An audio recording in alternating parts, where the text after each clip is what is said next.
भगवान श्री रमण महर्षि कहते हैं, अनात्मा का त्याग ही त्याग है।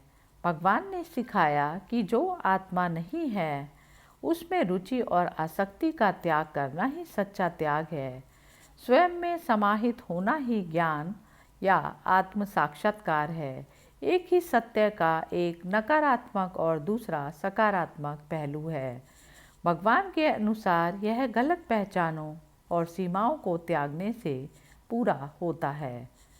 अहंकार का त्याग। भगवान श्री रमण महर्षि अक्सर मन, अहंकार और व्यक्तित्व जैसे शब्दों का परस्पर प्रयोग करते थे, खासकर जब उन्हें त्यागने की बात आती थी। यदि अहंकार को त्याग दिया जाता है तो किसी और त्याग की आवश्यकता नहीं होती। जिन्होंने अपने अहंकार मन को त्याग दिया, उनके लिए उस मन के अलावा और कौन सी चीज़ बची है जो त्यागने योग्य है।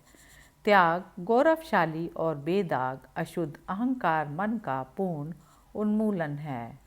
केवल जिन्होंने अहंकार मन का त्याग किया है उन्होंने ही वास्तव में त्याग किया है। अन्य सभी लोगों ने जिन्होंने अन्य चीज़ें छोड़ दी होंगी, वास्तव में क्या त्याग किया है।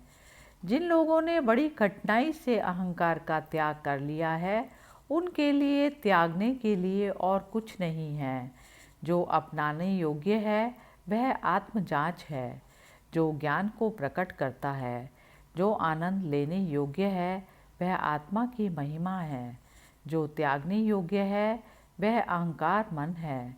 दुख को पूरी तरह खत्म करने के लिए जिसकी शरण लेना उचित है वह स्वयं का स्रोत हृदय है। अहंकार सभी इच्छाओं का स्रोत बनकर संसार के दुख का द्वार है। अत्यंत वीर और विवेकशील व्यक्ति सबसे पहले वैराग्य के माध्यम से मुझे चाहिए के रूप में उत्पन्न होने वाली इच्छाओं का पूर्ण त्याग प्राप्त करता है। इसके बाद वह स्वपरीक्षा में मैं कौन हूँ के माध्यम से उस अहंकार को त्याग देता है जिसका कोई निशान नहीं रहता और चिंताओं से मुक्त होकर शांति का आनंद प्राप्त करता है। यह धर्म का सर्वोच्च लाभ है। इच्छाओं का त्याग के बारे में श्री रमण महर्षि कहते हैं, वैराग्य के माध्यम से त्यागना होगा, इससे पहले कि आत्मजांच अंतिम त्याग मैं का त्याग पूरा कर सके। वे उत्कृष्ट साधक जिन्होंने इच्छाओं को पूरी तरह से त्याग दिया है, यह महसूस करते हुए कि उनके कारण अधिक से अधिक कष्ट उत्पन्न होते हैं, वे आत्मजांच के सीधे मार्ग के माध्यम से हृदय में स्वयं के सार के अंतहीन और सर्वोच्च अनुभव को प्राप्त होंगे। कभी कभी भगवान श्री रमण महर्षि ने कहा, जैसा कि उन्होंने पिछले 2 श्लोकों में कहा कि पूछताछ के अभ्यास से पहले इच्छाओं से निपटना चाहिए, लेकिन अन्य अवसरों पर वह समान रूप से इस बात पर जोर देते थे कि उचित तरीके से की गई आत्मजांच उन्मूलन और त्याग का सबसे प्रभावी तरीका है। अरमान निम्नलिखित 2 संवाद इस विशेष दृष्टिकोण को दर्शाते हैं। प्रश्न, इच्छाओं से छुटकारा पाने की दृष्टि से उनसे निपटने का सबसे अच्छा तरीका क्या है? उन्हें संतुष्ट कैसे करना चाहिए या दबाना चाहिए? इस पर भगवान श्री रमण महर्षि कहते हैं, यदि किसी इच्छा को संतुष्ट करके उससे छुटकारा पाया जा सकता है तो ऐसी इच्छा को संतुष्ट करने में कोई हानि नहीं होगी।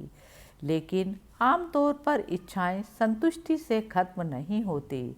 उन्हें इस तरह से जड़ से खत्म करने की कोशिश करना आग बुझाने के लिए स्पिरिट डालने जैसा है।